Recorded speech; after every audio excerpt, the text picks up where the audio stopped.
Okay.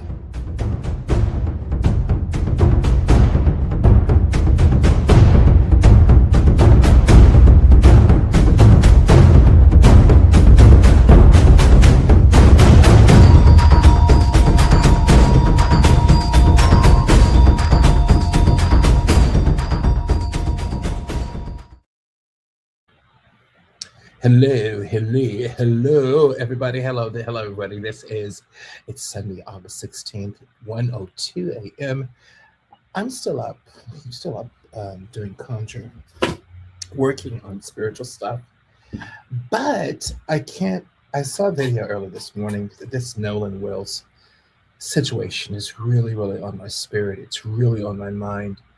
I did a video earlier speaking about the whole issue. I had Otter up here. Otter is one of our spirit sisters, part of the gathering. We talked about it earlier, really wanting to understand what really happened, and to be completely transparent.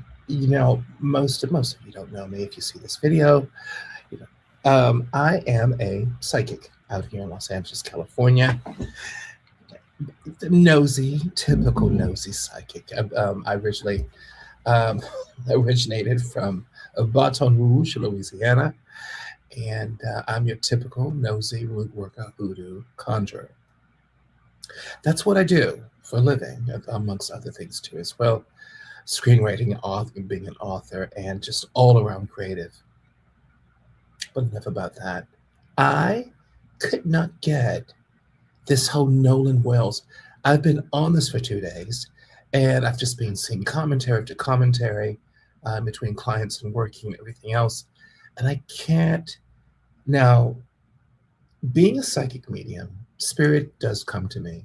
Nolan has not come to me.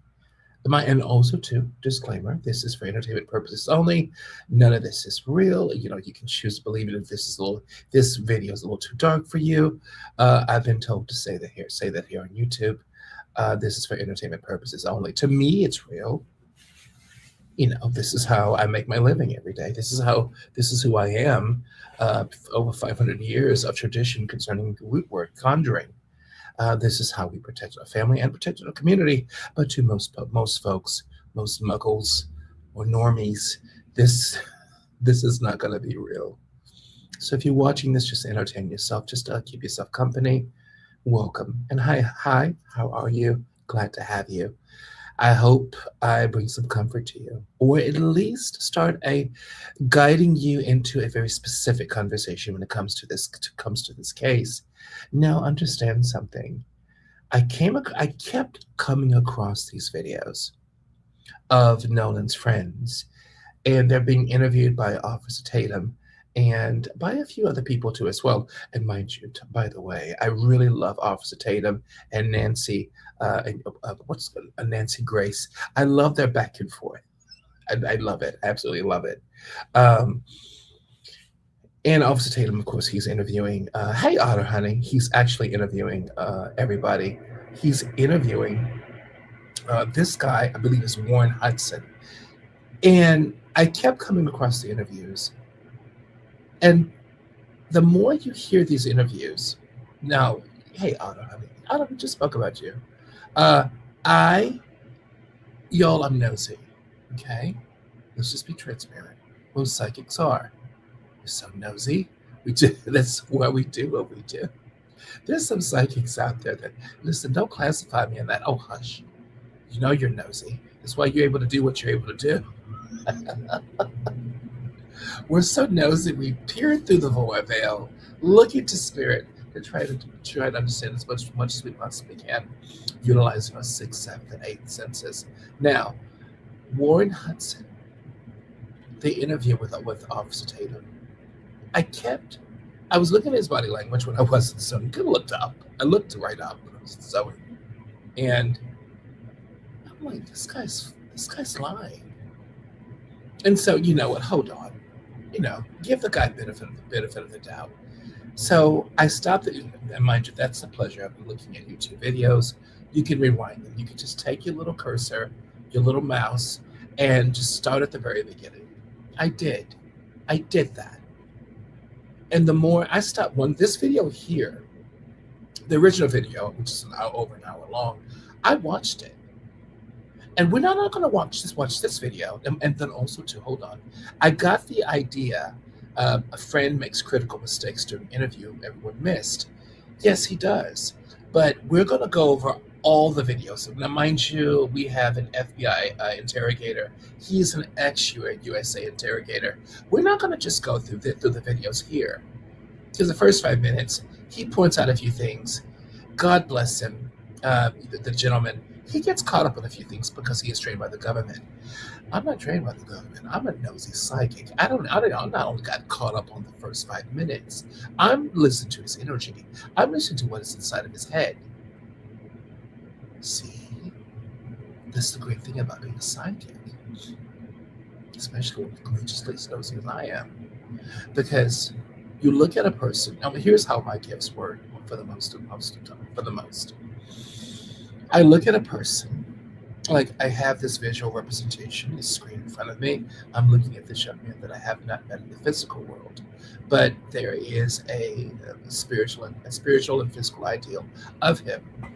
But his words carry energy, and in that energy, now mind you, his physical self being at my two-dimensional computer screen and on my monitor over there, that doesn't mean anything. It's just visual information.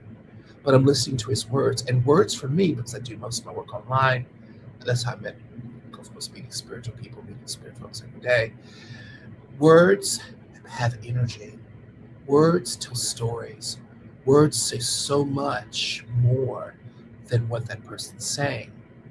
And I guess that's the psychic aspect kicking in. Because he's saying one thing, and then all of a sudden, my gift's like, I'm feeling in. Like, okay, he's saying that. Oh, yeah. But why am I hearing this over here? Or if I'm looking at him online, looking at the physical representation of his body, there with Officer Tatum, both of them, okay? And the psychic part of me kind of zones out a little bit and then refocuses back in. And then I'm looking at them, but I'm looking at them with completely different eyes. It's like seeing this presentation with two different sets of eyes. One's spirit, one's physical. And my spirit eyes and spirit ears are freaking just sounding off. Every other word out of this guy's mouth is a lie. No, okay, allegedly. I have to say that. We can see. Allegedly. For what I feel spiritually. But I'm not going to leave it at that. A normie will stop there. I'm going to tell you why. The pitches, the voice consonants. Hey, Miss Hi, honey, what's going on? The voice consonants. I can even almost, now not in all of them, but sometimes these men would say something, and I'll get an instant picture in my head. And that picture inside my head will let me know they're lying. They're not being honest. Okay? They're not being, hey, Ayana, honey. They're not being honest. Okay? Let's go through here and give an example. And welcome, everybody. Nolan Wells' friend makes critical mistake during interview everyone missed. Now, hold on. Can you guys hear that? Can you guys hear the video? Hopefully you can, because I have to download Chrome on this new Mac. Hi. Okay, I'm going to put it up again. And the interviewer sitting right across from him didn't catch it, didn't follow up, didn't even blink. But somebody did catch it. A former United States Army interrogator, a human intelligence collector, trained by... By the way, don't you just love his beard? I want my beard to grow as luscious as that. Oh, yeah. What a gorgeous beard. By the federal government to do one thing: sit across from someone, listen to every word, and identify deception. He caught what millions of viewers missed. So let's get into it. I am a former Army interrogator, human intelligence collector. I was trained by the United States government to analyze your language, body language, posture to identify deception. I did it in the real world. through interrogations, through source operations, and through strategic debriefings. I've got tons of certifications. I'm an expert at this. You guys get ready to leave out of there, getting towed out. Here we go. And then where's Nolan in this situation? Well, Nolan was, the last time I saw Nolan. Stop. When I first saw this, last time I saw Nolan, that's cushioning for a lie. He's getting ready to cushion this lie. He does this. Warren does this all the time. Now, allegedly, hold on. Allegedly, I have to put in allegedly, okay? He cushions his lies. Every time he says allegedly, every time he says a lie, he cushions it. It gives that lie a soft landing. For him, it makes it structural sound for his conscience. Last time I saw Nolan, all 5 or 6 of you, with those 8 of you, were together. No, I can understand, you probably dispersed. It's hundreds of people there on Devil's Island. Hundreds of people. You know, it's 4th of July. Drinks are going around. Everybody's having a great time. Hell, I almost said I want to be there, but I'm black. I know I don't want to be there. It was somewhere else. But it sounded like a great time. Okay? So these are young people. They're going to disperse. But he said, last time I saw Nolan. Now, for me, cushioning of a lie is this way. The last time he said, I saw Nolan. The reason why he's saying this, 1 or 2 reasons. Now, the first reason could not be a lie. He wants to signify and differentiate from the other narratives of people who are talking to the media. He wants to simply say, I'm telling my truth. It's not the truth, allegedly. But he's want to say, I want to be different. I'm going to tell my truth. This is when I saw Nolan. But the way my psychic senses are going about, he wants to cushion the truth, to make it more palpable, more believable. Okay? Now, my psychic senses are telling me this. What they're telling me is that he didn't see Nolan. He was busy. And I'm going to tell you something else, too. There's something else he's going to say in this interview. I feel the last time he saw Nolan, he was fussing at him. They were almost to fisticuffs. He was very confrontational to Nolan. Hence the reason why he's cushioning this retort. Because I believe he was the one that almost got into fisticuffs with Nolan. Let's continue. 3 o'clock. Last time he saw Nolan was 3 o'clock. That is critically important information. Right here, he's talking about when his buddy Bart pulls out his buddy Wyatt's boat. So Bart is on one boat, and he's pulling out Wyatt's boat. Wyatt's boat is the one that you've heard about. Now, this boat discrepancy, this boat malarkey, they came on 3 boats. I've been watching this whole entire weekend. They came in on 3 boats. One of the boats allegedly got in trouble, started taking on water. These people were too drunk. They didn't know how to work it. They're inebriated, so they started taking in water. They needed help from they called in one of the tug services to help them out. Our friend here, he is going to get caught up on one thing, and I'm going to get caught up on another. Here we go. Was taking on water and sinking, and that's why they had to leave Horn Island. I want you to pay attention to this. To where we're out of all this, all this chaos, because we left at 4:30 and there was still. We left at 4:30. That's important. We left at 4:30. This guy just said that the last time the time thing, Nolan. The time thing, I'm not really getting caught up on. It's logistics. It's here or there. That might not. Now, mind you, the interrogator does say something. How do you know it's 4:30? You're probably inebriated. How do you know? Now, the time period or whatever else, it's either here nor there. Psychically, I feel he feels he's telling the truth. It feels crystal clear. It rings true from him. It rings true from his voice. It rings true from the vibration of his voice. This probably is an interpretation. This is what he really feels. It's not a lie.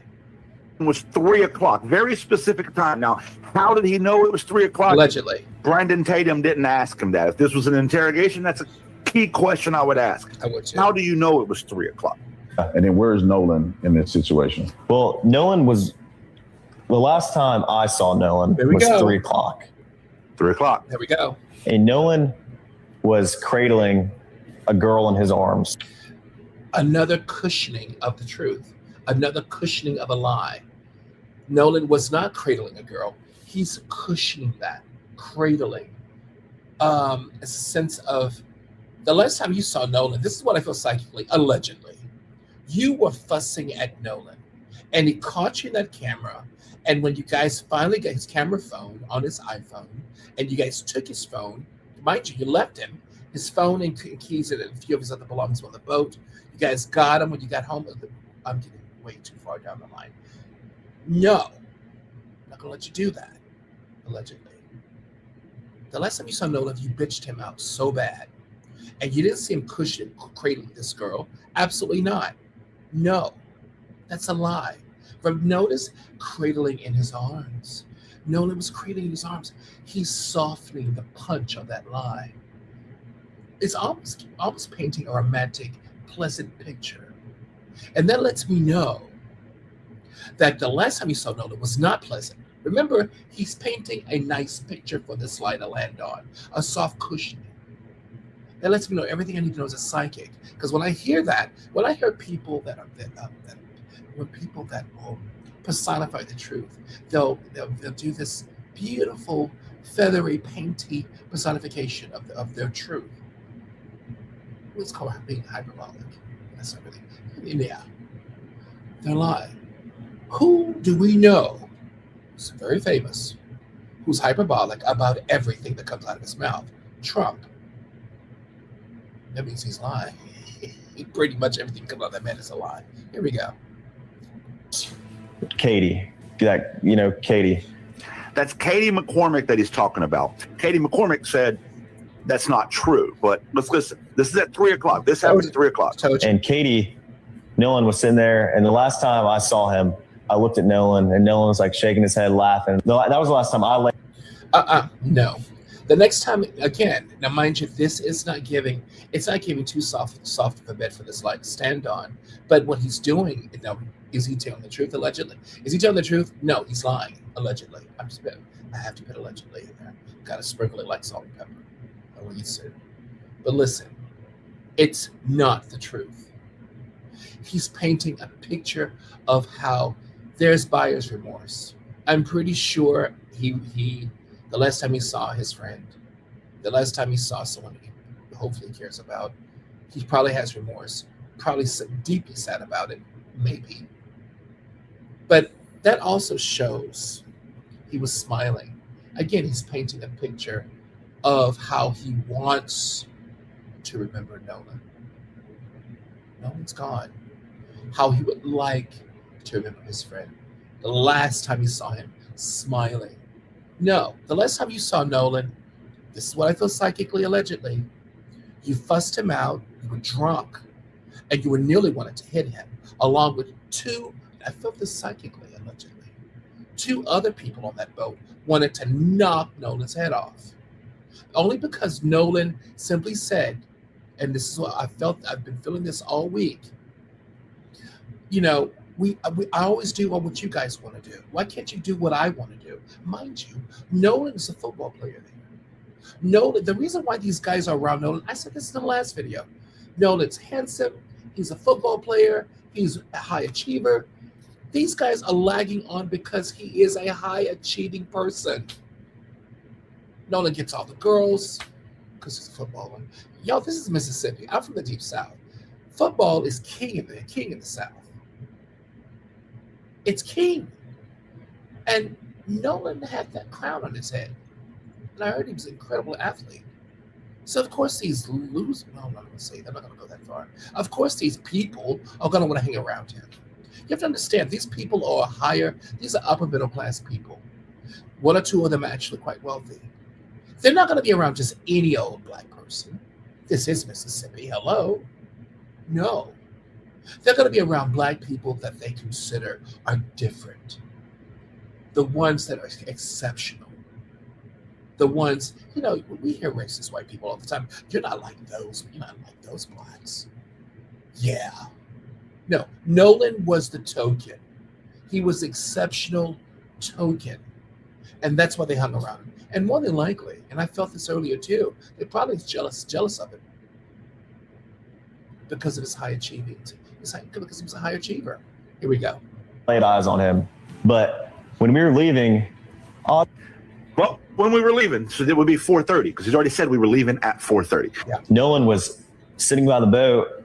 Nolan was sitting by the boat. How do you know, Warren, that Nolan was sitting by the boat? The last time you laid eyes on him was at 3 o'clock. It's now 4:30. This is your time. None of this sounds right. Now the interrogator himself, I don't know this gentleman's name. The interrogator knows that this is a lie. He knows that he's lying, and he would interrogate. And mind you, this interrogator, of course, is an army interrogator. He was trained by the U.S. military. He would know there's so many loose ends that need to be tied up, and he would know to go to those loose ends and tie those loose ends up very, very, very, very, very well. Absolutely, but people, when they lie, especially in situations like this, of course, to keep their freedom, to shade public opinion, they're going to find ways to placate that lie, to make that lie as palpable as possible, especially if they know that that lie is covering up a very dark truth, a truth that would not be palpable to the public, allegedly. They are trying their best to cover up a truth that they don't want anyone to find out, and they want to maintain a good standing, hopefully in their local community and in the public. Timeline is everything. At this part of the story, he's at 4:30, but he just said less than 2 minutes ago, that the last time he saw Nolan was 3 o'clock. Yep. Nolan was sitting by the boat with that Katie girl, and how do you know that? The last time you laid eyes, your exact words, on him was 3 o'clock. You're now talking about 4:30. Okay, now, y'all, I hate to keep starting the video, but there's so many little tidbits that my little psychic senses are just ringing off. That Katie girl, what the frick frack was that about? That Katie girl. That's a sense of cheapening her name.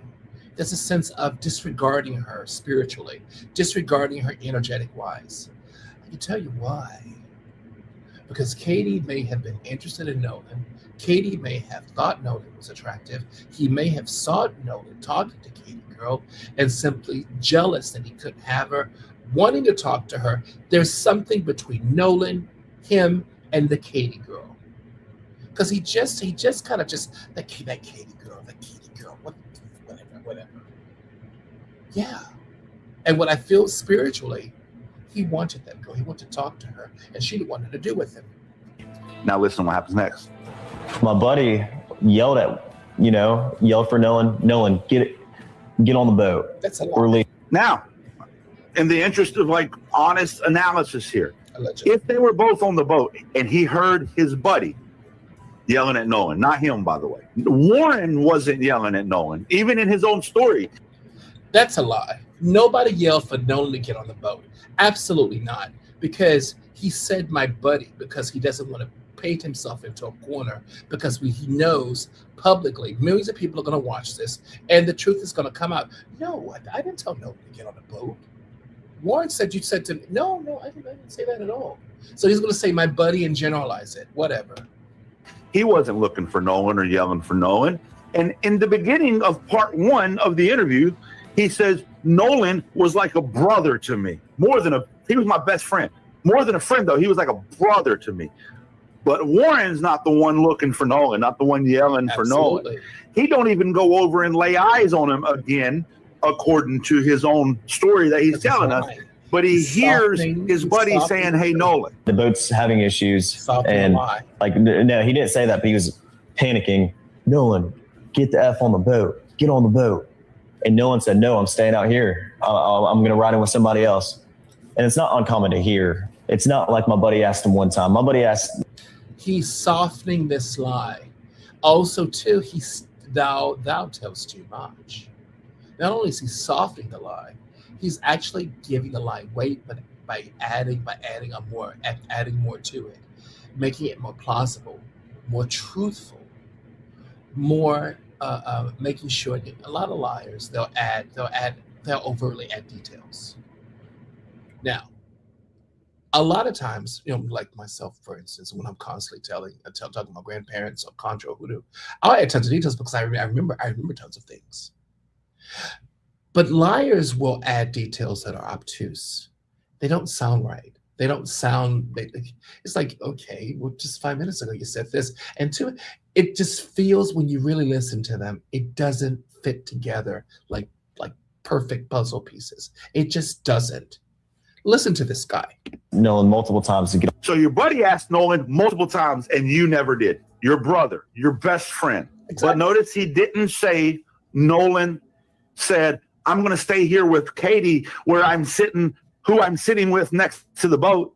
No part of that exchange would have given Warren the details to know that Nolan was sitting by the boat with Katie, which was his exact words. He contradicted himself. That's blatant deception and needs to be immediately exploited and interrogated. By now, you know what happened to Nolan Wells. Okay, now the rest of that gets really, really weird. Now, what do y'all feel? The whole thing about it is this, though. I've always felt that it's a sense of these boys are lying, absolutely lying about what happened to Nolan. And you can tell that they're lying. You know that they're lying. And the thing about it is, now it's a whole sense of, now I want to go to this meeting right here. And what I want to do is at least a small part of it. I want to go about and breaking it apart, bit by bit, man by man, character by character. Time is running out for Nolan, friends, after this new evidence. Mind you, that's by, child, I ain't worried about him. I want to go to Nolan's friends. Hold on, Nolan Wells. Yeah, I'm going to go to friends. Because they did, hold on. They did a meetup with that guy, what is his name? Officer Pete, definitely Officer Pete. And the thing about it is this, though. It's a sense of, you know that they're not telling the truth. Their body language, everything just screams that they're not telling the truth. No one brings receipts on that really happened at Horn Island. No, they do not. Like I said, lights up a room when he walks in it, but no, I'm not joking. Jokes. It's like an understatement. No joke. I mean, he's great, dude. Most genuine guy. Yeah, that's called pandering. The truth itself is usually lies. I've ever met in my life. Nolan would always be at our houses, stay at our houses, and for his parents to come out and say, "Oh, well, we don't know these boys." Well, then does that? No, they don't know you, and Nolan would not. I mean, you don't know where your kid's staying at night because he was staying at our houses. As far as the investigation is concerned, did you guys give your phones over to investigators? All right, we have Morgan, Jax, and Warren here. Now that I got you guys all here. All right, let me break this down liar-wise. Okay, here we go. I'm glad to see all three of them, because all three of them are extremely problematic, allegedly. And these would be the three that Nolan actually had a fight with. Morgan, I don't feel so much. I don't feel any energy off of him concerning Nolan. But Jax is a hothead. He's also fucking racist. Ooh, sorry, potty words. Warren is not so much of a racist. He's just an idiot and a coward. But Jax is the one who hit Nolan. He was the one in his face, and he's also the one who's extremely jealous of him. He's the one that I psychically felt was seeing Nolan with all the girls on Horn Island, walking around, the pretty girls walking up to him. You could not take it that your friend could just, and your black friend, mind you, was getting just all the attention, and you wasn't getting anything. And this guy right here is, when I tell you he's a hothead, he's a hothead. I'm glad we're talking. I'm glad we're on here right now. Morgan is one of those, it's just a coward, allegedly. It's a sense of, you know that things were going to get bad. You know who Jax is. You know how hot it is. And Jax has also told him things about of course, about Nolan, said disparaging things. You could have equipped Nolan with more information to keep that boy from hanging around him, or at least to watch out for him, to have more of an eye on him. And Warren, he told you too. Well, no, not so much, because Warren has a big mouth. He would have told Nolan just to stir up shit. He would have told him, actually. So here we go. Let's listen in. What I want to do, and I want the audience to be able to have an opportunity to hear some of the things that have been put out there cleared up. You guys know better than anybody else what happened. I only had, from the perspective of Warren last time, and now that you guys are here, I want to get the full perspective so that people can know what happened and they can judge for themselves. And the first, I'd like to start out with, why is Officer Tatum? Mind you, I'm happy that he's doing this. Officer Tatum has been problematic to the Black community for a really long time, and as long as he's been on YouTube. Why is he doing this? What is his reason for doing this? Money, fame hungry, money hungry. That's what. Is he doing this for any altruistic reasons other than money? No. Is he doing this to placate himself within the white community for money, for fame? The conservative movement itself is very lucrative, and it's made him summarily it's put a lot of money in his pocket. This is for money. This is for self-esteem. This is Tatum found a place where he actually belongs. Remember, this is a fellow officer who was ran off the force, okay, allegedly. And it's a whole thing, whereas this is a place where he belongs. But my thing is, okay, you're conservative. What have Black people did to you that have really made you so hateful to us? And the thing that Black people have did to him is specifically call him out on his bullcrap. But he began to take on it. Tatum is a deeply mediocre man, extremely mediocre. There's nothing exceptional about him, nothing. And white people, specifically white conservative men, he fits right in well with them because he kowtows to them. He's comfortable to them. He fits in. And so he's home. So he found a place where he belongs. So he starts drinking the Kool-Aid. And that's the reason why he's doing this. First thing I want to start with is your relationship with Nolan. What was y'all's relationship like? I'm sure, jump in however you feel, but there has been talks on social media that you guys are fake friends of Nolan. You weren't really his friend. Can you explain that to me and the audience? Yeah. I mean, I don't care what anyone says about my relationship with someone else. I know my relationship with Nolan. Nolan knew his relationship with me. I know who my best friend is, and he knew that too. I mean, he knew our relationship, but then why'd you leave him? So basically, no one can tell me how I feel about someone or how someone felt about me, especially someone who's gone now. I mean, Nolan knew the relationship we had, but describing Nolan check out Jack's body language. That man was the funniest dude ever. Always had a smile on his face. Always. I mean, if you needed to laugh, I think Nolan would be one of the only people I would call. Man, I ain't ever seen him mad. Dude. He was the peacemaker. Yeah. He was our friend group. I mean, anytime anybody had beef over somebody, over a girl or whatever, he would go over there and start talking to him. He's like, man, I think this guy's actually pretty cool. Yeah, this guy's I don't think we should. I think we should become friends with this guy. Yeah. And lo and behold, we would somehow become friends with the dude, even though he's getting with one of our other buddies' exes or whatever. But yeah, he was awesome. Yeah, Nolan's great. I'm awesome. Most genuine guy ever. Yeah. I mean, like I said, lights up a room when he walks in it, but no, I'm not joking. Jokes. It's like an understatement. No jokes. I mean, he's great, dude. Okay, well, now this is enough gloating over here. What they're doing is that they're basically soft pedaling. Now, psychically, all of them are problem. It's kind of really weird as a psychic to hear what I'm hearing, because the more I can't use Officer Tatum's stuff just consistently on this thing. It's so weird to kind of hear what's going on only because I know psychically that that's not the truth. Some parts of it is the truth, definitely. Like when they're smiling and talking, I can feel psychically that they're relating to very warm moments, extremely warm moments. And there was extremely warm back and forth. But it was because of the effort of Nolan. These three people do not know how to be true friends to anyone that is different than they are.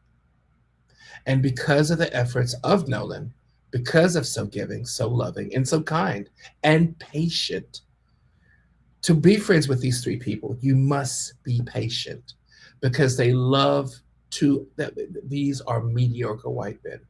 They love spewing just stupid shit. And Nolan was not really about that.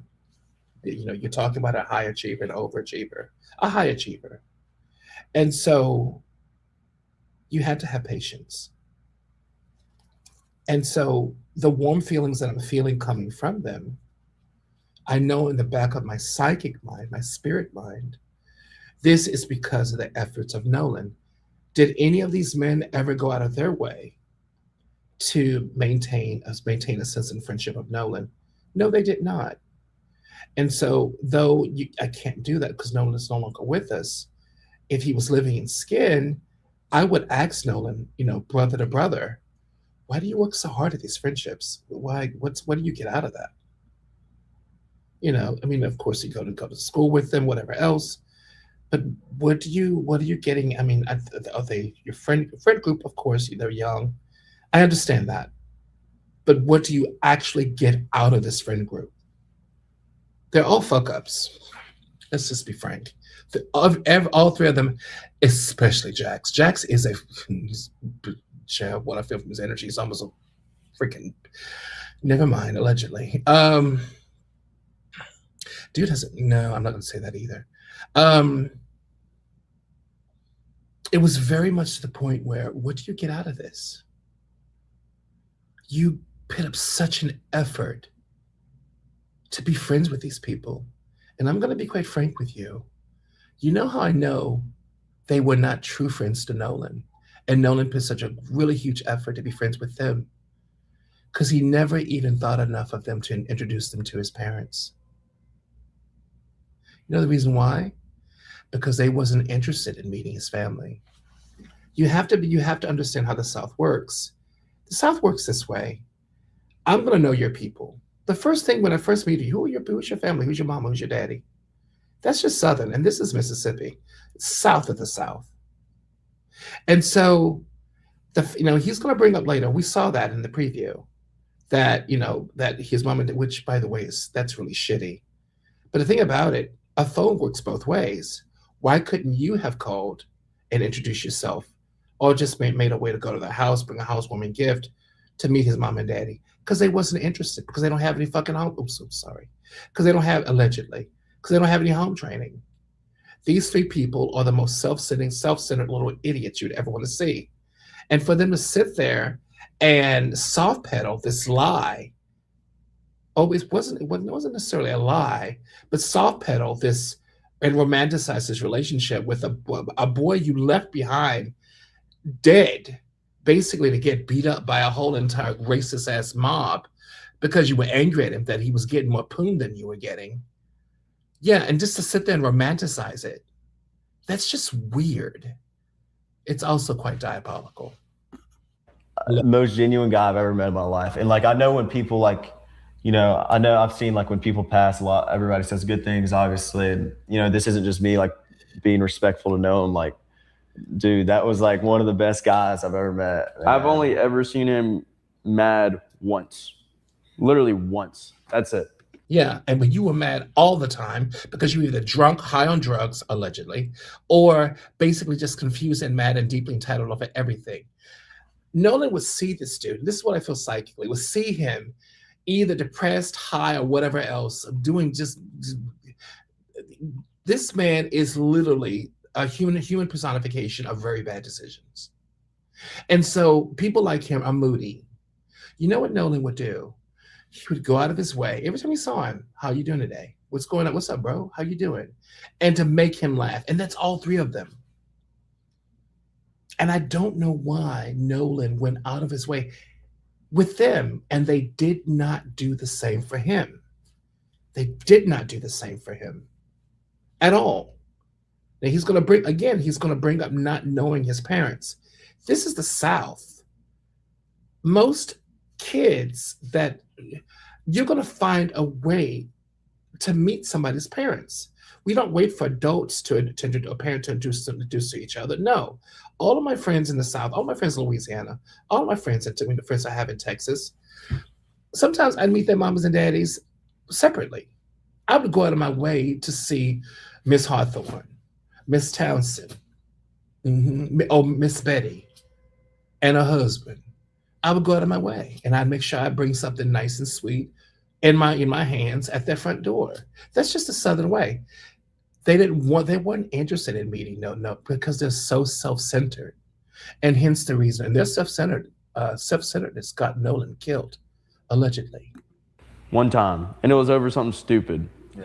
But that was the only time I've ever seen him mad, and that he was always smiling or trying to figure out what we're doing that night or whatever. And then again, like, our relationship really started around, would you say, like, freshman year high school? Like, well, I was a little closer with him before y'all because, like, obviously, like I told Brandon last time, like 8th grade COVID year is when Nolan and I like really started hanging out, and then we all started hanging out going into high school. True. But man, that dude's funny. Life of the party. Like, had so much fun. Like, we had so much fun together. Like, even going up to like Starkville where Morgan goes to school, and like just every freshman Destin.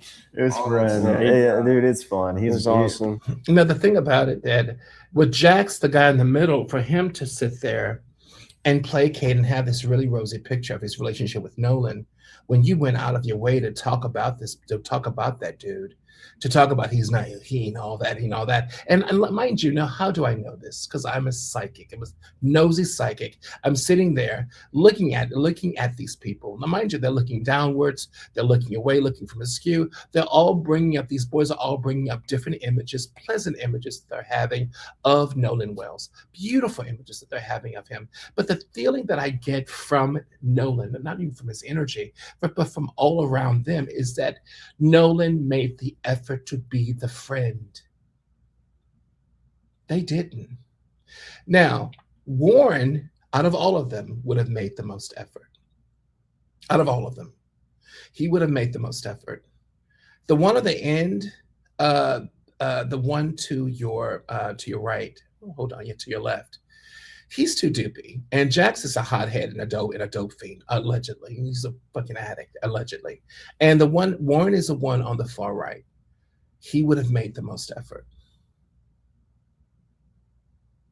But Warren is a fuck up, and everybody knows it. All the three of these boys they're fuck ups.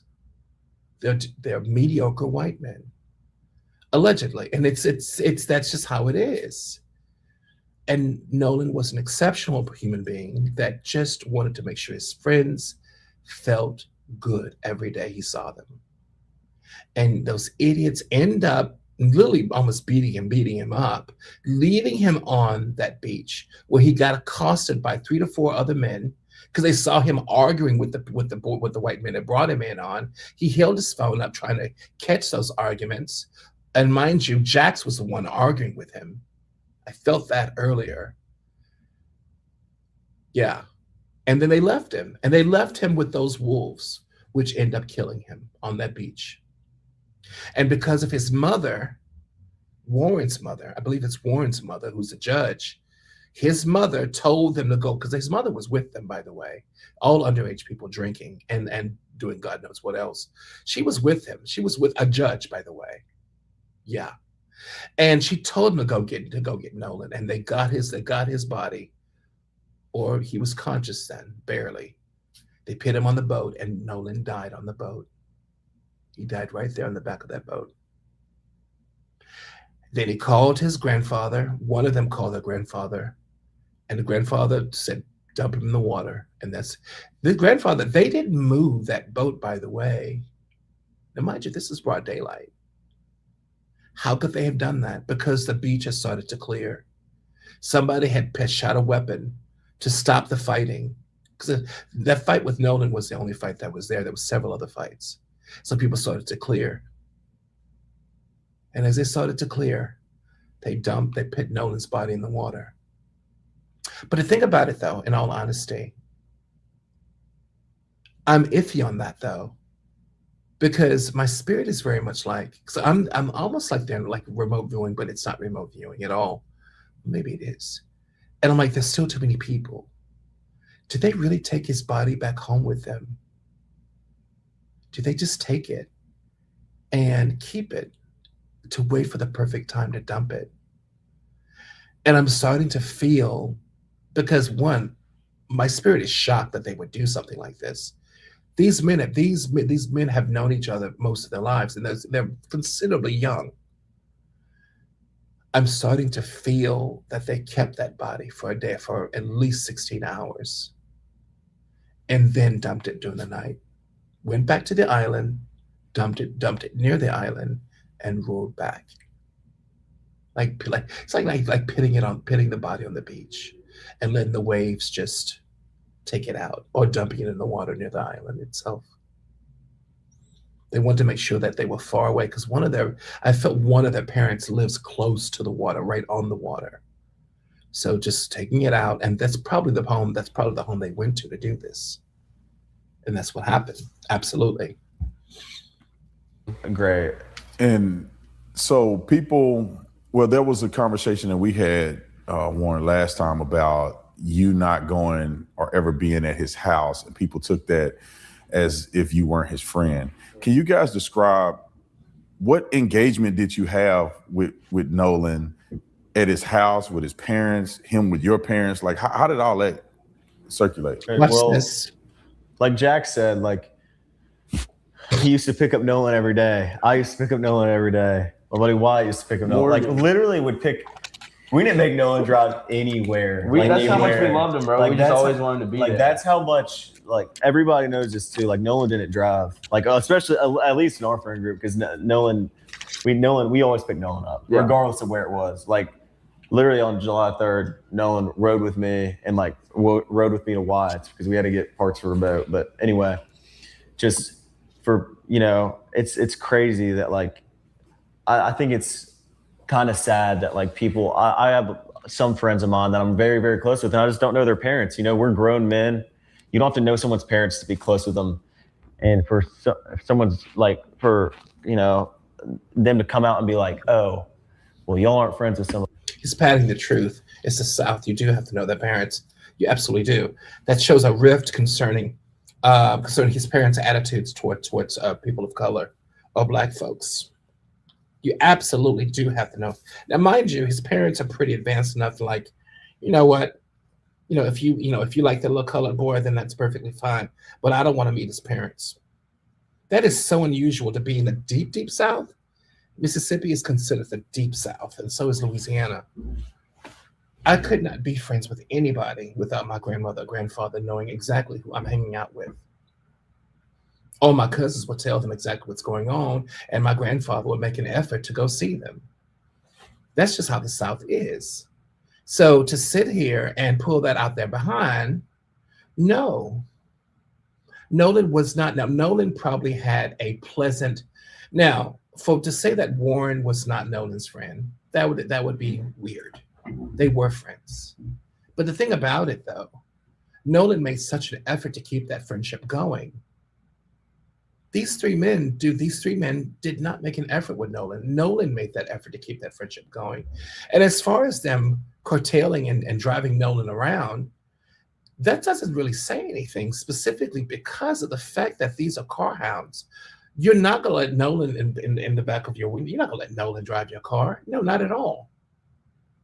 That's really weird, too, because in the Deep South, boys like cars. Absolutely. And to hear that, y'all don't know the South like I do.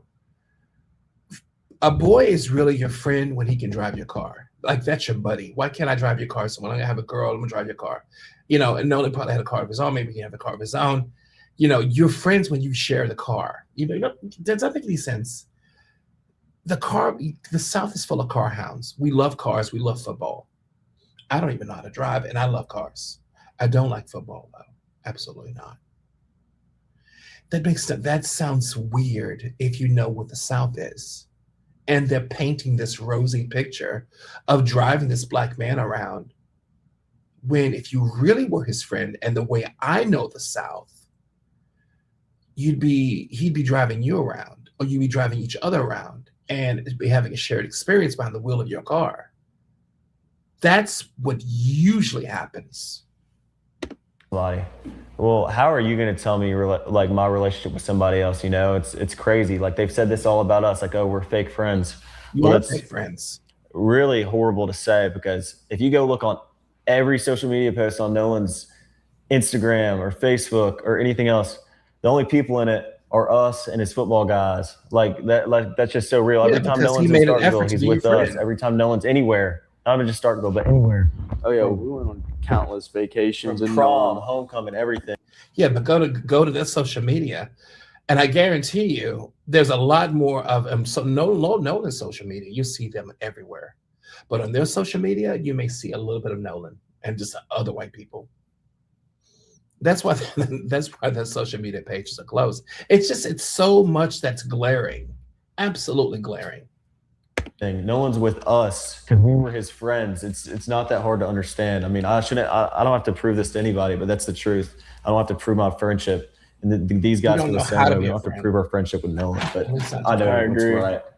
Yeah. So was Nolan around your family then? Yeah, Nolan was always around our houses. I mean, I can even say this. No, he asked, was Nolan around your family? No.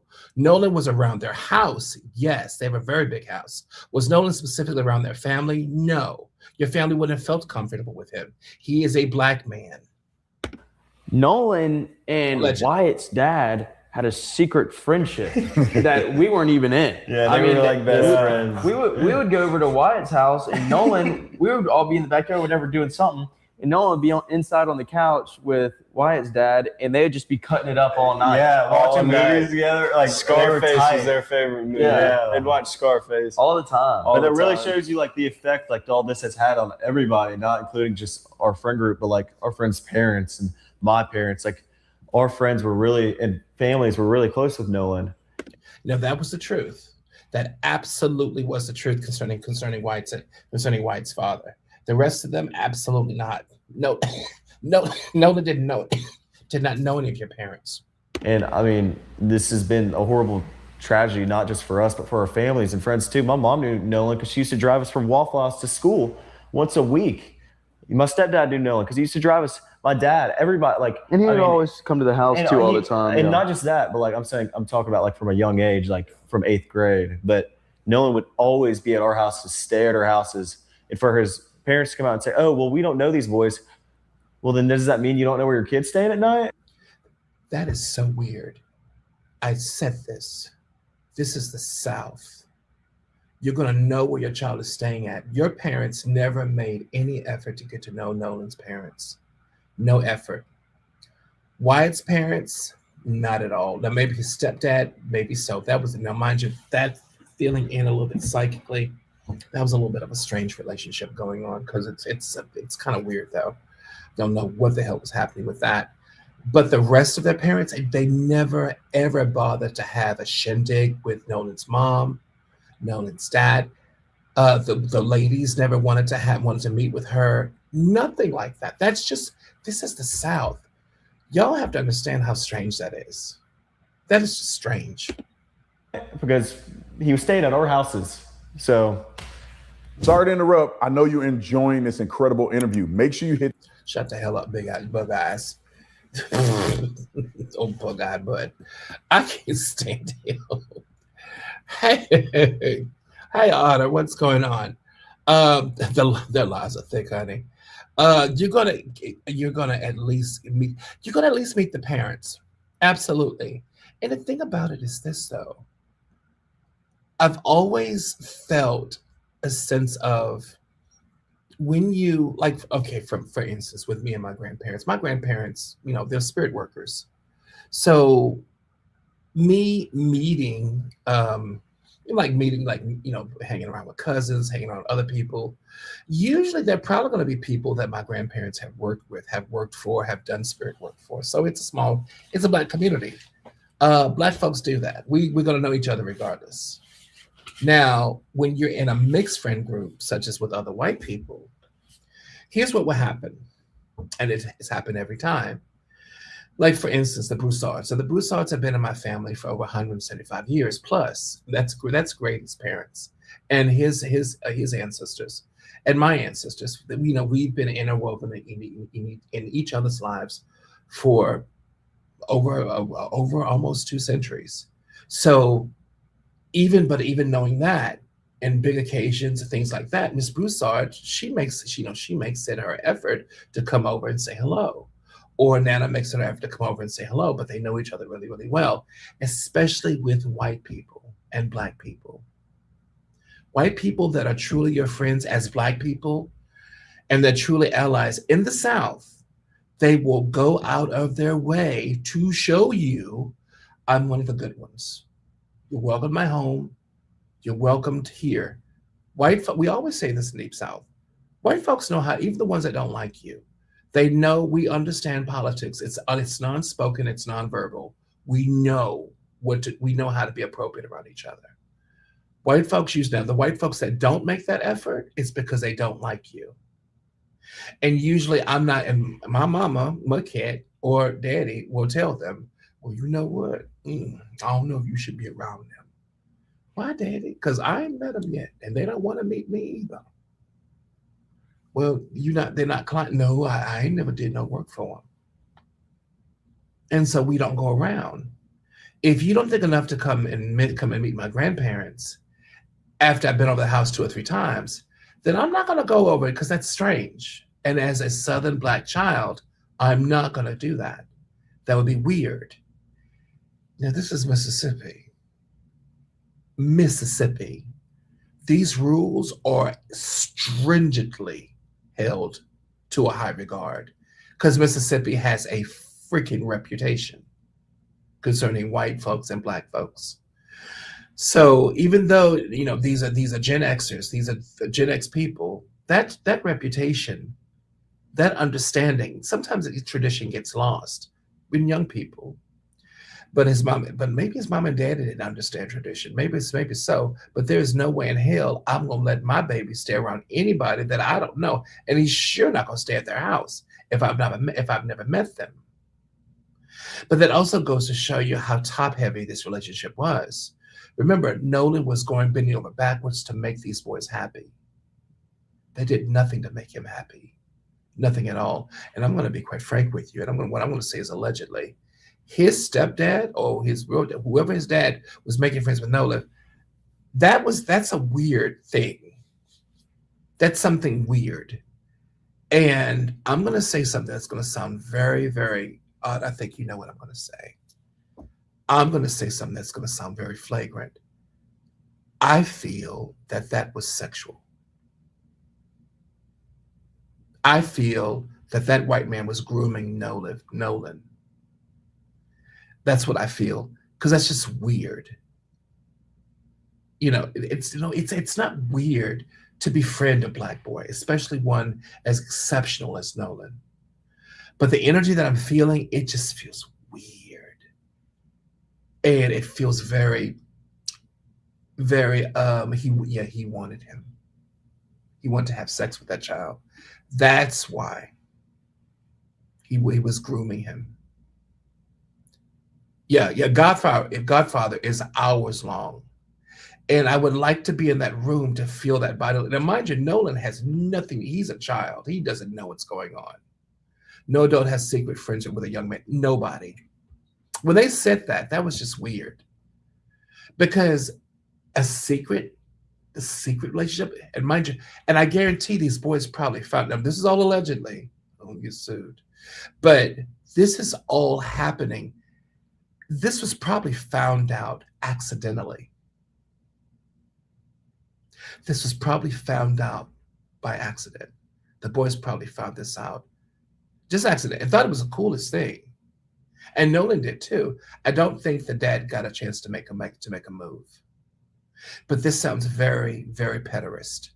It sounds very much of a pedophile wanting to start to slowly groom a young Black boy into something. Absolutely. That's what I feel. Absolutely what I feel. Let's get past this because I'm not trying to see bug eyes. No one out there. If we had any intention to hurt no one at the island, why would we do it on the 4th of July with thousands of people out there? I mean, it's pretty clear. We literally all went out there for my buddy's birthday, and no one was with a whole group of people like we were with on the 4th. So, I mean, that's and it was on like a Wednesday. It's not like this is just like a random like occasion. No, we do this all the time. And not even just Horn Island, but no one's on the boat with us all the time. We all go on the boat. We all do things together like this. So I want to get to some pointed questions about. I get to the pointed questions. We're probably gonna softball them. The thing is this though. I have always wondered what would have happened if Nolan hadn't went out there. And remember, anytime you work so hard to create a safe relationship, to create a relationship with someone, this is a relationship of safety because you put so much effort into it. So this is something you can count on because it's based on the effort you put into it. And I don't think Nolan ever learned that when a relationship like that, when these people get angry at you, when they disagree with you, when they don't want you around them anymore, it can get quite volatile because they're not necessarily your friend. You're their friend, but you're not their friend. And it speaks volumes of how they left him out there like that. I'm pretty sure they understood and knew that they were leaving Nolan in danger. I'm pretty sure they knew that. Because when Nolan, and I feel that this is the reason why they had the phone and they didn't return the phone to his mother, and they had a phone. She literally had to get on 360 to find the phone. She tracked it down to their house. They cut all the lights out. This has been recorded. It's not allegedly. It's been recorded. I've been watching these videos all day long, all weekend long to find out all the details. She said she came to the door. They had the lights out. She kept knocking. Someone came to the door. It took them 15 to 30 minutes to get the phone, to go upstairs and get the Nolan's phone and his keys to her. They were deleting things out of that phone or trying to find that password. Absolutely. But they didn't delete everything. And there's still some major coup de grace in that iPhone. Major stuff to win this case. Absolutely. Against these fucking lunatics. But the thing about it is this. I want everyone, and for other people who are going to watch this video eventually, I want you to look at every single time they paint a pretty picture of the alleged truth that's coming out of their mouths. Now, I haven't seen all of this. This part I haven't seen. Now, watch. I haven't seen this video, all of it, because I can't stand Tatum. Bless his heart. Watch how he gets more and more and more. It gets more flowery, more reminiscent, more of this. It will start to, because they're painting a pretty picture of what they wanted. Not what they did. This man is dead. He's gone. This is what they're having regrets. Shoulda, woulda, coulda. And now, mind you, you can always tell if they're having foreshadowing, not foreshadowing, if they're having memories, or if they absolutely are not remembering something the way it should have been, or they're remembering something the way they would want things to be, because it's buyer's remorse. The phone situation, because I think last time, Warren, when you and I talked or spoke, you weren't at the house when the phone was recovered. So I want to figure this out. Explain to me, because a lot of people are still online saying that they find it to be incredibly suspicious that Nolan left his phone. Can you explain, did Nolan ask you for his phone back when you guys were leaving? Was it not a part of the conversation? Was Nolan the only person that left his phone on the boat? Can you guys walk me through that idea? So I can go ahead first and say nobody has their phone in the water. Even when you jump in a pool, do you have your phone? Like, no, you don't. You're not going to bring your electronic in the water. So what everybody does is they stick their phones on the dash of the boat and they forget about it because you don't have good service. You can't even send a picture through from Horn Island to like somebody else. And so they put it on the phone. And even as teenagers, we don't really get on them. We go out there and we conversate and we see a bunch of people that we usually don't see on a day-to-day basis that we graduated high school with, guys that graduated before us. You know, it's a big meeting, like seeing all your friends that you haven't seen in a while. And so whenever notice he has his hands in his pocket, he's lying. Now he's getting ready. With Jax, it's to the point whereas he's recollecting something, like he is making himself safe to say. He's been coached. He's been coached to say things that he doesn't feel comfortable with. He knows that they're not the truth. Jax is not used to being palpable. His hands in his pockets are to make him safe, to make him feel more comfortable being palpable. Jax, I can feel psychically, allegedly, is used to saying things the way he wants to say them. He's hiding his hands specifically it's almost like it's a self-soother to soothe himself into saying these things. Let's see what he's going to say. We were coming back in. He didn't even think about grabbing his phone. He never asked about his phone, along with 5 other people that also left their phones on the boat, and we had to wait at the boat launch for them to come and pick them up, including Javon. I mean, Javon left his phone on our boat. Yeah, Javon is one of the guys in the friend group. Yeah. If I'm not mistaken. Javon's a friend of mine, friend of ours, like not as tight as Nolan. Javon's in the class under me in school, and he's a friend of mine. But just like a lot of our other friends, Javon's our friend. He left the phone on the boat because we're trustworthy people. We're not going to steal something. We're not going to delete pictures off of someone's phone. We're not going to delete text messages. We're not going to get on anyone's phone because we have no reason to. But Javon left his phone. Yes, you do. And we gave Javon his phone back along with everybody else who left their phone on the boat. So yeah, we'll get to that because I think I have the timeline in my mind. So you guys, the boat is taking in water.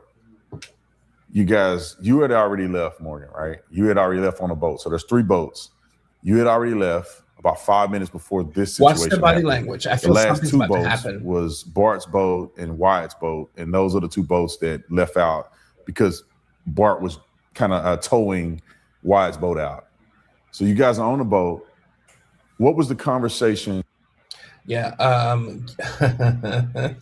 Warren is probably not going to be really uncomfortable in this part of the video because he knows that this is the moment that Nolan died in the back of that boat during that time. Y'all, it's been over an hour, and it's 2:10 a.m. I'm going to get ready to go to bed, but I just want to do this, and I don't want to. Officer Tatum gives me the creeps, bless his heart, but he gives me the creeps. Listen, be good. Please take care of yourself. No, but before I go to bed, does anyone have any questions? Yeah, he's volunteering. It's way too much information. The thing about it, Jax, you can tell that he's a hothead only because he psychically, it's like he's hiding the tools. He's hiding what he used to cause this malady. He's hiding. I feel psychically his hands, like he's hiding things. He's hiding his hands. He's making him self-soothing. He's making himself palpable. And he knows absolutely. Look into Jackson. See, he's making himself palpable. And mind you, he doesn't want to be there at that meeting with Officer Tatum. He doesn't want to be there. And he's having to say things the way he needs to say things in order to get the public behind him. This is not what he wants to do. He's being made to do these things. Now, Warren started to fidget before we cut off. Let's watch just a little bit of it to see how much Warren fidgets. With Nolan, because Nolan obviously he's going to start fidgeting. Had come in on Wyatt's boat. You guys are all getting ready to leave. So what was the communication like with Nolan? So actually Wyatt was saying, told Nolan, because Nolan's with this girl at this point. They're together. Wyatt looked at Nolan. He was like, dude, come on. Boat's taking on water. We got to go, like right now. And Nolan didn't want to go. He said he wanted to stay with the girl.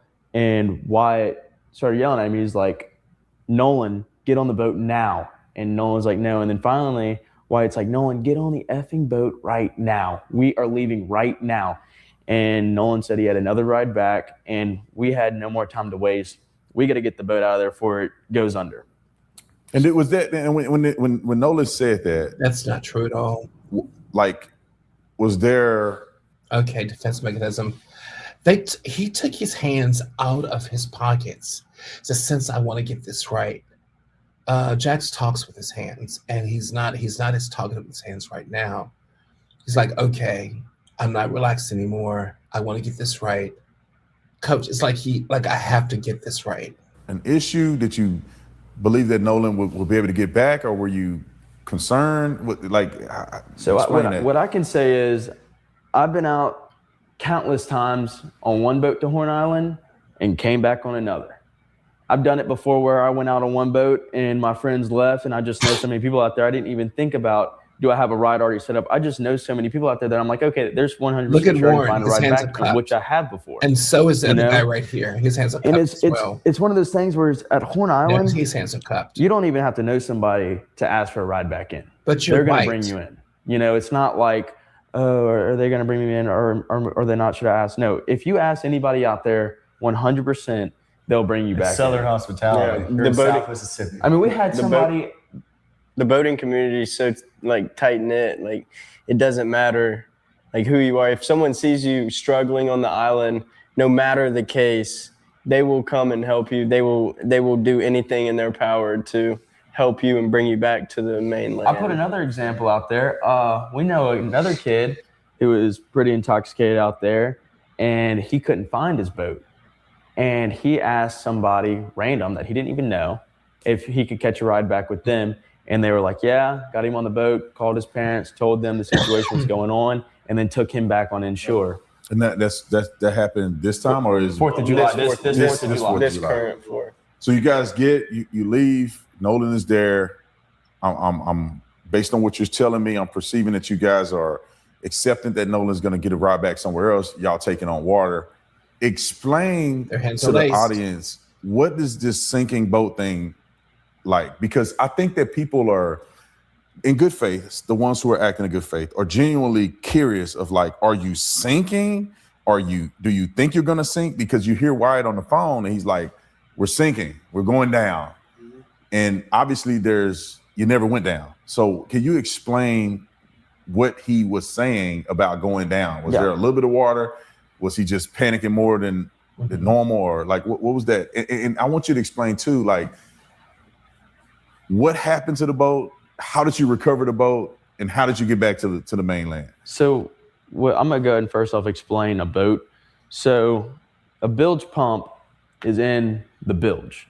The bilge is underneath the deck where you stand in the very bottom of the boat. And there's a space in there where you have all your electronics, your batteries, everything that controls everything throughout the whole boat. So the first thing that fills up on a boat when it starts to sink is the bilge. And it goes in the bilge and it starts filling up. Well, then the bilge pump kicks on, senses the water automatically, and starts pumping it out. In this situation, the bilge pump had a malfunction. It didn't kick on. And it got all the way to the very top of. Psychically, I can feel from them, literally, they're studying him and they're listening to him in a way that feels really, really strange. Because he's saying something that's not in the script. We'll probably describing what a bilge pump actually is. And mind you, the boat that the bilge pump is talking about, that boat was probably state of the art, because bilge pumps, if it's at least senses the water, that's pretty state of the art, because that system is about a 15, 12, 13, 14, 15,000 system.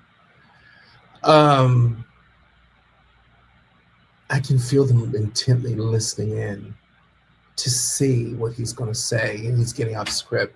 This is really interesting. Of the bilge, which is the floor level. And then we started to see the boat actually sag down in the water, and we're like, okay, what's going on? He's off So script. there's a cap in the back of the boat that you can unscrew and look inside the bilge. We unscrewed it. There's so much water in the boat, it started overflowing onto the deck. He's and off so script. at this point, we're like, okay, this boat's going down. It's going down quick. We don't know where the water's coming in from. We don't know what's going on, and we just go into full-on like panic mode. Get this thing out of here now. So we hook up the boats. No, call Cito. Okay. Let's get to that part because you call Cito first. He's completely off script. Both of them are looking at him. They're cautionary that's there. That bilge pump, that whole information that's there. I'm going to be completely frank with you, really, really frank with you. It's almost like they're expecting him, that they know he's not going to say something, but it is a type of association with that bilge pump. I know where a bilge pump should go in a boat itself. I believe Nolan's body, or where he was lying down in the bottom of the boat, because I know they went to get him. I felt that psychically. I believe he was laying right by it, because they're looking at him like, this is, you got to get this right. They're going to find out something. They're studying him much too much. No, we had the boats hooked up first. We had the boats hooked up first. Yeah. Okay. So we hook up the boats and we start towing him out. And he's on the phone with Cito. Because, hold on, let me go back a second. The electronics completely glitched out. Again, watch if you can. They're going to start looking at him intently. Nothing is like working. they're not There's so breathing. much water in there. Nothing is working. The batteries are also The batteries are completely underwater. He's off script. Like they're They're lying. Everything's fried basically. Lying. So we have it connected, kind of towing him out, and he's on the phone with Cito, and he's trying to get them on the phone. And as he stated in the moment, he's like, Cito's just asking all these dumb questions. I can't like figure out what's going on. And so finally hangs up. And after the trim to the motor started to work again. So they manually trim it down by the buttons on the motor, trimmed it down, and some electronics started to come back on. And they got the boat to crank over, and they're like, all right, untie us, because if you can get a boat on plane, the suction of the water going underneath it will actually pull all the water out of the bilge if you have the plug out. So like, say you have the plug out and it's sitting, the boat will sink. If you have the plug out and you're running, all the water will rush out the back of the boat. When you say on plane, you mean like it has to be. Now, mind you, this is what I feel. I know I could be completely wrong, but psychically, I feel Nolan's body is pretty close by. His subconscious body, his unconscious body is somewhere near this bilge pump. Because that Warren is completely fucking pitching all over the place. He's hoping that he doesn't get off narrative. I tell you, this Jackson's a hothead. The word that he's going to say the wrong thing, he's going to like a gotcha moment. Going fast enough to be up on top of the water. And he's into it. So on plane is you're up, you're running, you're out of the water. Basically, there's your bows on plane. Yeah, so you're up out of the water running. Yep. So where are you guys at when this happens? As far as from Horn Island to the mainland, where are you guys at in between there? So we're probably a mile and a half off of Horn. I'd say a mile off Horn. From the start where the Cito call was, we were probably about a quarter mile off the island. Like you could see, it's visible in the picture that you posted that Wyatt is on the Cito call, and it's that video of the boat panning, of the video of the boat getting panned, and you can see everybody in the boat. If you look in the background, the island's right there. So I mean, going back to like what you said earlier, if we killed somebody or hurt somebody, the whole island is literally not even a quarter of a mile away to sea, with hundreds of boats lined up on the island. So that's really all I had to say about that. Yeah. So we were about a quarter mile out. So we were about a quarter mile out, whatever. So they pull the plug out the back of the boat. They have the motor running and everything like that, and they go to take off. So the boat's having trouble trying to get up, and it's slowly coming up because the weight of the water. Finally, it planes off, and the water gets sucked out the back, and they're full speed running. And then after that, I didn't see them anymore. I think you were on the boat. You start from there. Yeah. So after we planed off, Wyatt kept the boat pinned the whole way in. We ran into the mouth of Fort Bayou, where we came from originally, and we turned into Fort Bayou, went in the channel, ran probably 500, 600. Now, mind you, I want you to pay attention to psychically right now. No, this is all allegedly. I have to say that. This narrative, it feels like it's taken away from him. It feels like he's told enough, like all of that. The bilge pump, that's all real, absolutely. But there's something in that, something on that boat. He's got a vision of it. It's made him sad again. It's made him feel really weird about it again. No, the other two men, they're not really reacting to it, but he is. But remember, he was Nolan's real friend. Because if out of all of them, he was about as friendly as Nolan. He would be considered a real friend. He was about as real a friend as the rest of them were not. So notice how he looks, how he delivers. There's a true sadness that's there. 100 yards into Fort Bayou. Wyatt had jumped out of the boat, put the plug back in the boat, so access water. So water didn't keep pushing and filling the boat up. So then we turned around, and Wyatt brought the boat to the dock, and that's when I had gotten out and got back in the car. And I didn't drive. A buddy of mine drove me, and we went back to Jax's house. Okay, so I just want to make this very clear and abundantly clear for the audience. Are you saying that the video that I posted, which is like a 3-second loop, now I have a lot more of the video, but to not expose people that have nothing to do with this, I only posted the smaller part, the 3-second part. Are you saying during that time, a portion of that, Wyatt was on the phone with Cito, so a portion of that is the Cito call, and that Nolan is not on that boat? Correct. And that video that's out there is a representation of who was on the boat during that Cito call. Correct. So I want to jump back to something real quick because it glitched. Yeah, the body language is, especially Warren's body language, because Jack is a sociopath allegedly, and the other poor guy, he wasn't even there.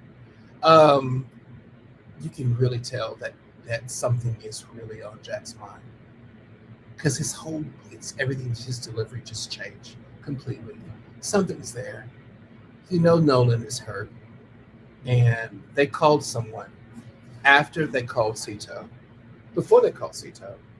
And after Cito volunteered to send the Coast Guard out there, they said, no, we don't need the Coast Guard. No, don't send the Coast Guard. And that was that. Absolutely not. Warren probably told that they have Warren's, he's on the boat. He's been knocked out, been hurt. And, the adult they called, the older man they called, probably said, you know what, they don't need Cito. They'll make it. And so right now what they're doing is that they're trying to dress everything up. But you can tell, and most people are not psychics or nosy people like I am. But even if you're not, you can tell and look at this interview. If you know what you're looking for, you can definitely understand that something's changed. From this moment on, I would watch Warren and watch what I am forecasting is that the video, he's going to get lower, his delivery is going to get slower, because he's actively remembering what was done, and that Nolan's body was there. Nolan's bruised, beaten body was on that boat, and it's just going to make him sadder and sadder and sadder, because he's having recollection. You can't talk about it. But also, too, and I forecast this too, and I have never seen this before, but I feel Jax is going to get even more hyper. Because remember, he's never liked Nolan. He's always been jealous of Nolan. He's never liked him. And I believe he's one of the reasons why the boat actually left him to begin with. So it's not going to affect him, because Nolan was a nemesis of his. So it's not going to affect him at all. And the other guy, he's hard to pick, but he wasn't there when Nolan was hurt. It feels like he went on another boat. So he's pretty innocent. That's not anything there. not anything to recollect. But he knows what happened. He absolutely, a little bit of knowing what happened. Jackson knows what happens. Warren knows exactly what happened, and so does Jax. They both know what happened. Absolutely. Oh, y'all, well, listen, please be good. Take care of yourself. Thank you so much for your time. I hope they don't get this video. This child, I know they're not going to see this video. Officer Tatum, I'm such a little fry. He don't care. Anyway, listen, y'all be good. Please take care of yourself. How do y'all feel? How do you feel about what's going on? How do y'all feel?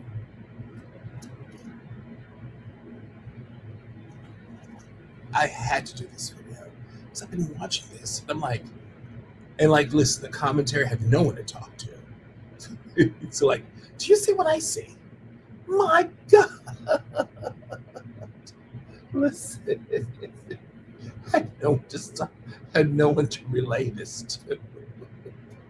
Also, to y'all, I had this video. I did another video, relay video, and I had to get Chrome. I had to download it on my Mac. I had to get Chrome so you guys can hear the video and hear the video along with me. Absolutely. So I'll be doing more videos like this. It's so much that's out there. And I love analyzing these people and reaching into, instead of like tapping into them. And just like seeing how many lies they're going to tell. How many lies you're going to tell. It's very interesting. Extremely interesting. But listen, be good to me. Take care of yourself. Thank you so very much for your time. This has been a lot of fun. I'll talk to everyone soon. Talk to you soon. Y'all be good. And have a great night. Bye-bye, everybody. Love you. Oh, and then also too, like Sister Monica wants me to remind y'all. Listen, if you like the video, please like and subscribe and like. Yeah. What else? Oh, and comment. Keep the comments nice. I'm just going to delete them. But anyway, y'all please be good and take care of yourself. Thank you so much for your time. I appreciate you. Bye-bye, everybody.